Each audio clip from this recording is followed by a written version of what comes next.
Before we begin, viewer discretion is strongly advised.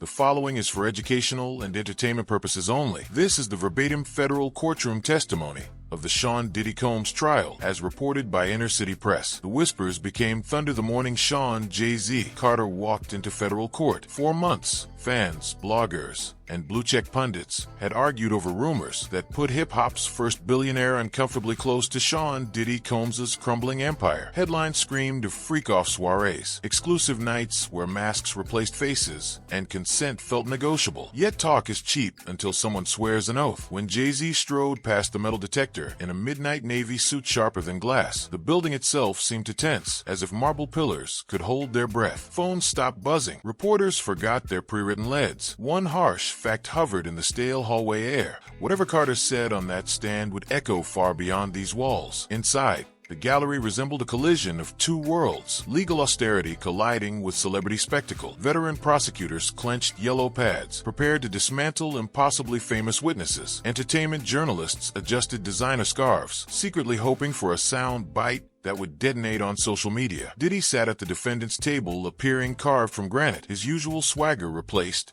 by a clenched jaw stillness. He didn't flinch when Jay-Z entered, but his gaze locked onto the man once dubbed his brother in bling, as though daring him to blink first. Jay-Z didn't oblige. He marched forward. No entourage. No Beyonce, no Rock Nation firepower, just one man in tailored armor facing an avalanche of accusation. The clerk's monotone cut through the tension. Raise your right hand. Jay-Z's fingers curled skyward, and the oath felt heavier than usual. The court expected denials, rehearsed non-answers, the usual A-list tap dance. Instead, Carter opened with a sentence that cracked open the room like a fault line. Silence is no longer an option. 8 words, yet they detonated centuries of PR playbooks, designed to bury ugly truth beneath polished branding. Even the stenographer paused, startled by the absence of spin. Jay-Z wasted no time spelling out the problem. Yes, he'd attended Diddy-hosted gatherings. Yes, the industry blurred lines between networking and nightmarish. But he insisted there's a canyon between sipping champagne poolside and participating in what Cassie Ventura later described as choreographed humiliation. There are parties, he said, voice low but slicing, and then there are engineered experiences meant to remind everyone who really holds the remote control. Rows of aspiring lawyers leaned forward. This wasn't the plush baritone that sells out stadiums. It was colder, carrying the edge of a man who'd seen too much and feared seeing it repeated in his daughter's timeline. Then came the memory that forced half the jury to shift uncomfortably. Back in 2015, Miami's humidity hung thick as velvet the night Carter showed up for what he thought was a birthday bash for Christian Combs. Instead,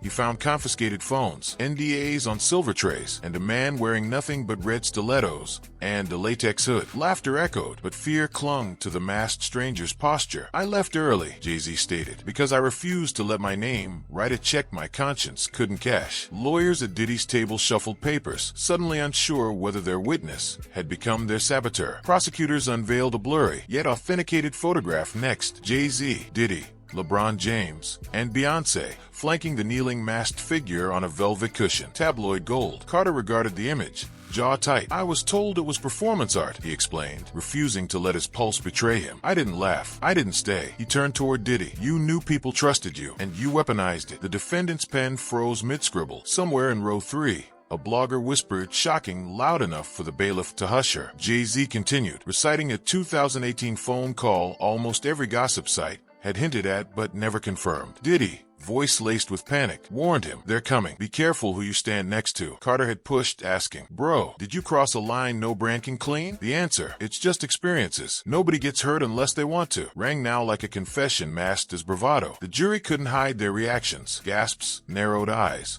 One quick head shake. On the defendant's table, Diddy's legal team scribbled emergency questions onto post-it notes. Momentum swung again when prosecutors introduced a 2020 email chain. An anonymous tipster cautioned Jay-Z's counsel that old NDAs could be weaponized against anyone who'd merely been present at Diddy's so-called immersive events. Carter had replied with surgical clarity, silence is a shield I refuse to hide behind. That line alone might have burned more calories on Twitter than half of hip-hop's discography. Yet for all the industry intrigue, it was the family angle that gutted the room. Blue Ivy can read headlines now, Jay-Z confessed, voice wobbling before he shoved the tremor back behind steel. She asked what a freak-off was. Try explaining that to a child. You could have heard a pin drop or the collective facepalm of every crisis management firm in Manhattan. He produced flight itineraries, hotel receipts, and timestamped photos proving he and Beyoncé had spent their 2015 anniversary in Paris, not at the Miami mansion rumors insisted they graced. The judge examined each document. The prosecution grudgingly conceded authenticity, and the lie dissolved under fluorescent lights. Carter redirected the spotlight toward an ugly cultural truth. Media thrives on repetition, not verification. These days, he warned, accusation equals conviction, shares equal sentencing, and a juicy rumor outranks any sworn affidavit. He rattled off outlets that ran the same false story without a single verification call. The jury watched graphs displaying article chains. One sentence mutated into 100 links, each echo chamber louder than the last. You don't need proof to destroy a legacy, he said, tone flat, just a trending hashtag. The testimony tilted into the surreal when conspiracy theories took center stage. Illuminati puppet master, Kingpin cover-up, even off Michael Jackson, appeared on courtroom screens as Carter held up printouts of viral Reddit threads. He acknowledged receiving death threats spawned by such clickbait. Sometimes, he smirked bitterly, the smoke is just a fog machine paired with ominous stock music. The gallery laughed, a short, uneasy release. Before remembering this fog had real victims. Cross-examination hit like icy rain. The lead prosecutor, known for making moguls sweat, stalked the well. If Carter had witnessed oddities, why hadn't he screamed earlier? Jay-Z's answer was brutal in its honesty. I thought the truth was obvious. I underestimated how fast lies run when they're wearing designer sneakers. Laughter flickered, died quickly. The prosecutor jabbed further. Hadn't Cassie been around? Hadn't Jay-Z heard whispers from staff? Carter held the line. I never saw her harmed, and if I had, I'd be sitting next to Diddy, not across from him. The prosecutor fired a parting shot. That's exactly what Russell Simmons said. Objection exploded from Jay-Z's counsel. Sustained. Damage done. The insinuation hung over the jury like stale cigar smoke. Yet Carter's final words before stepping down sliced through the haze. I'm not shielding Puff. I'm shielding my name. If I'd been part of that darkness, you wouldn't need to subpoena me. I'd already be in handcuffs. He left the stand, but the tremors of his testimony kept quaking. When recess was declared, the courtroom aisles pulsed with chatter, half vindication, half suspicion. Some spectators praised Jay-Z's candor. Others branded it strategic self-preservation. Diddy remained poker-faced, yet the twitch in his temple betrayed a silent alarm. Outside, the courthouse steps resembled a carnival of live streams, think pieces, and impromptu debates. Hashtag spawned offspring. Hashtag Jay-Z truth. Hashtag Bay protect the throne. Hashtag freakoff files. Meanwhile, Roc Nation issued a 5-line statement lauding Carter's courage while promising no further comment. Translation: the hurricanes I had passed, but the storm surge was still rising. Back in chambers, prosecutors huddled, recalibrating. Jay-Z had complicated their roadmap, neither fully exonerating Diddy nor confirming Cassie's darkest recollections. He'd carved out a lane of plausible ignorance, fortified by receipts and fatherly outrage. Yet he'd also handed them a shiny new weapon, proof that elite gatherings required NDAs and confiscated phones, systems designed, as he'd phrased it, to remind everyone where the true power Saturday. If jurors believed those systems existed, they might also believe allegations that worse transpired behind velvet curtains. And then the pop culture dam burst. 50 Cent memed Jay-Z's courtroom photo with the caption, "Nice monologue, but brunch receipts ain't bleach." Alicia Keys reposted a quote about truth slicing silence. Questlove dropped cryptic emojis, a zipper mouth, an eye aflame. Even Oprah chimed in with an Instagram story about rebuilding after public ash. TMZ tallied 10 million page views before sundown. Overnight, Beyoncé's name trended higher than global election coverage. Every think piece asked the same question. Did intimacy with Diddy's orbit turn friends into accessories after the fact? Within Roc Nation headquarters,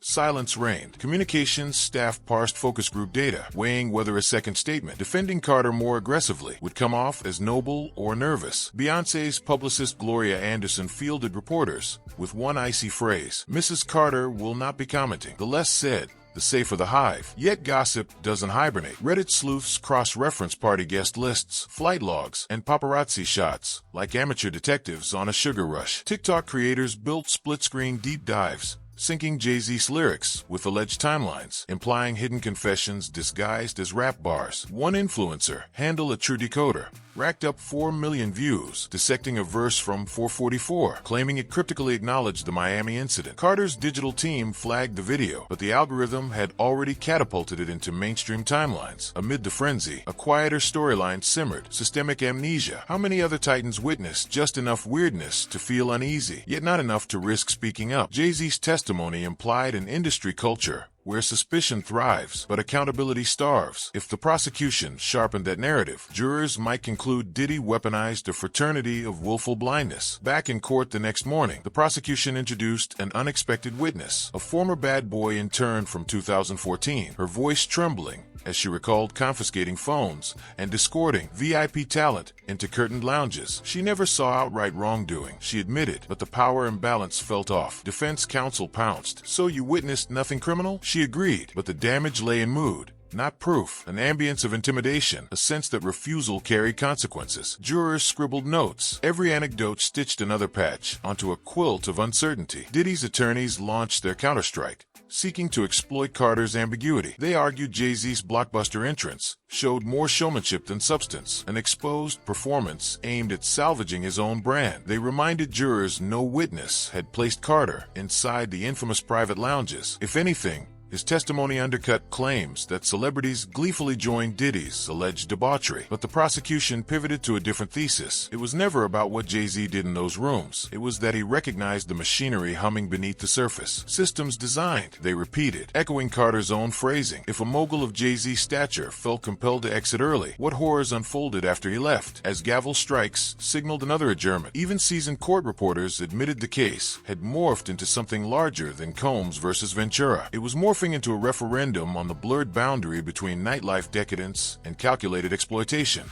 between plausible denial and ethical duty. Jay-Z, by telling half the story, had unwittingly sketched an outline for the prosecution to color in. Whether jurors would see a completed picture or a Rorschach blot remained anyone's guess. The courtroom reconvened under the fluorescent haze of afternoon lights, yet something in the air felt different. Denser, almost electric. Jay-Z was gone, but the pulse he left behind throbbed in every marble vein of the building. Reporters refreshed social feeds, wondering which revelation would crash the servers next. Jurors filed in, eyes weary from the digital barrage that greeted them over lunch. Judge Medina's gavel landed like a thunderclap, yanking the room back to order. The prosecution's next move was audacious. They called Avery Price, once a junior marketing analyst for Revolt TV. Price had kept a low profile since resigning in 2021, but the subpoena dragged him into the spotlight he'd spent years avoiding. Thin, bespectacled, clutching a cheap notebook as if it were a life vest, he hardly looked like a linchpin witness until he spoke. Price described a pattern that echoed Jay-Z's warning. "We were told certain segments of footage from in-house events would never see daylight," he explained, voice trembling, a polite euphemism for a darker command. "Bury anything that hinted at coercion." He recalled scrubbing a 2016 gala reel because it captured a woman in silver body paint pleading with security to find her friend. The higher-ups said she was just dramatic, Price testified, swallowing hard. They said if the clip leaked, advertisers would panic. Jurors exchanged glances. Plausible deniability suddenly felt more like premeditated blindness. Diddy's top attorney,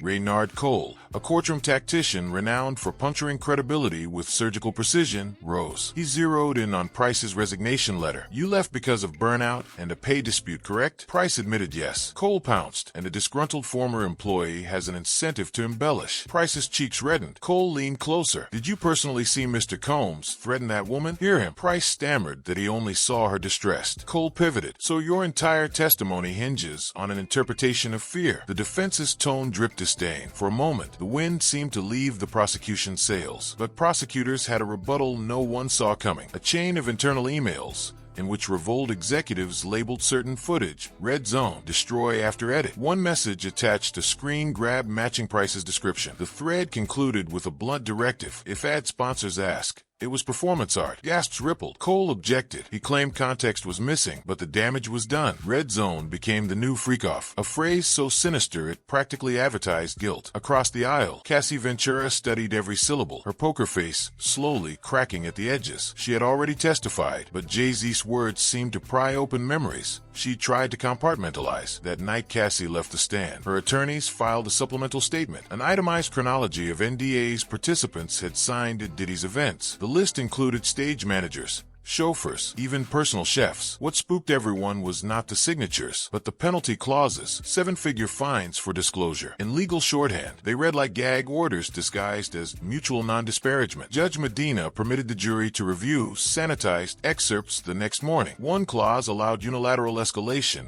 to binding arbitration in the Cayman Islands, effectively stranding any whistleblower. Juror 9, The ex-military man shook his head, disgust curling across his features. The message landed. Power wasn't just flexed during masked revelry. It infiltrated the fine print, the tech trail. While lawyers sparred over NDAs, the FBI's digital forensics unit quietly produced its own bombshell. Metadata from confiscated cell phones. Wiped, yes, but imperfectly. Their reconstruction unearthed ghost thumbnails of party rooms, low-light snapshots of latex-clad hosts, timestamped to nights Cassie had flagged. None showed overt criminal acts, yet each frame whispered menace. Prosecutors projected one on the courtroom screen, a hallway lined with velvet curtains. Behind them, silhouettes shifting like shadows in a funhouse mirror. The image lasted seconds, but its implications felt infinite. Cole objected again. No faces, no crime. But the jury looked unhappily enthralled. A picture might not equal proof, yet paired with Jay-Z's narrative of systems designed, it etched dread into collective psyche. Outside, speculation about Beyoncé's whereabouts metastasized into conspiracy theater. A tabloid published a grainy photo of a woman in oversized sunglasses boarding a private jet in Nice, insisting it was Queen Bee fleeing negative press. Fans counterposted geotagged selfies, proving she'd attended a charity luncheon in Houston that same day. The public circus illustrated exactly what Jay-Z had lamented. Rumor outpaces reality. Yet Beyoncé's silence, deliberate and absolute, became a shield Jay-Z never knew he'd need. Every minute she declined to clap back, the narrative refocused on facts,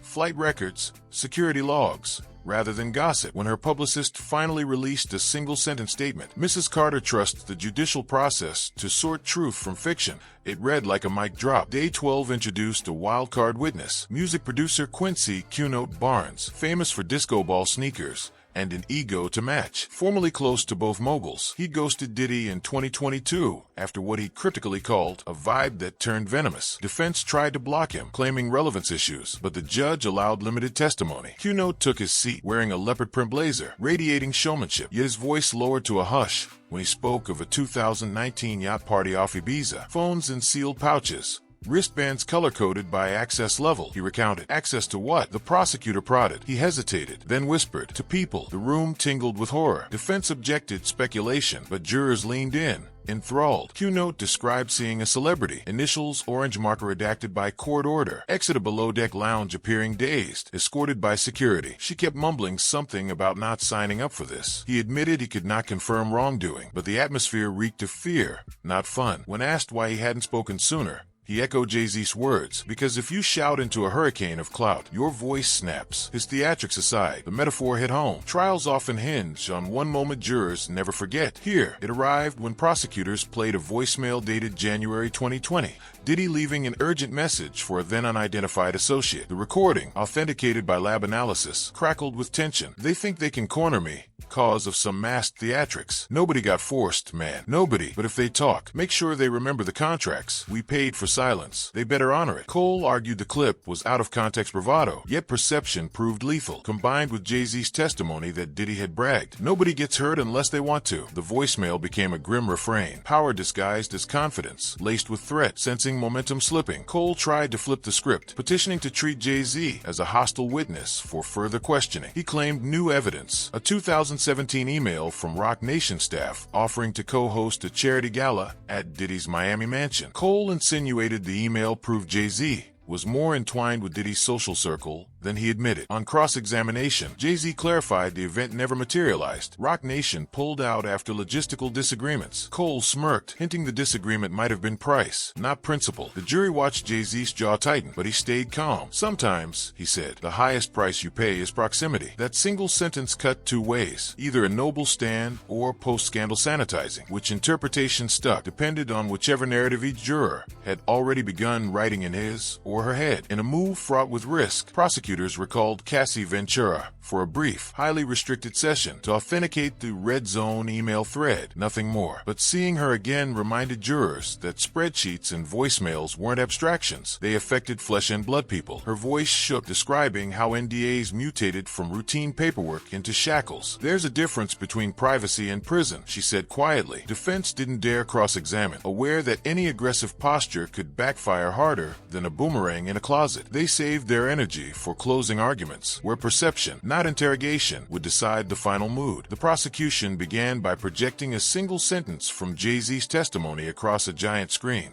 Their parties, And then there are systems. They argued Diddy engineered a system of intimidation wrapped in luxury, that every NDA, every confiscated phone, every red zone directive formed gears in a machine built to grind consent into compliance. They conceded no witness saw Diddy force anyone, but insisted the point was whether victims ever felt safe to say no. Cole's rebuttal painted a different panorama. He called the case trial by vibe, an indictment built on innuendo, ex-employee grudges, and a superstar's well-timed moral awakening. He hammered that nobody, not even Jay-Z, described direct criminal acts. Mass performances might be distasteful, he said, but distaste isn't felony. Cole closed by invoking the cornerstone of justice, reasonable doubt. You can dislike the optics, detest the decadence, but you cannot convict on aesthetics. 12 strangers retreated to a room guarded by U.S. Marshals and by the weight of cultural expectation. Outside, America refreshed its feeds as though refreshing could accelerate a verdict. Stock prices for parent companies of Diddy's brands yo-yoed. Streaming numbers for Jay-Z's catalog spiked 18% overnight. Talk show panels devolved into shouting matches about personal responsibility, celeb worship, and the social cost of looking away. Hours stretched into a day, then two. Rumors claimed juror 4 refused to budge, haunted by Price's red zone emails. Others supposedly felt Jay-Z's testimony, while compelling, lacked the final smoking gun. On the third afternoon,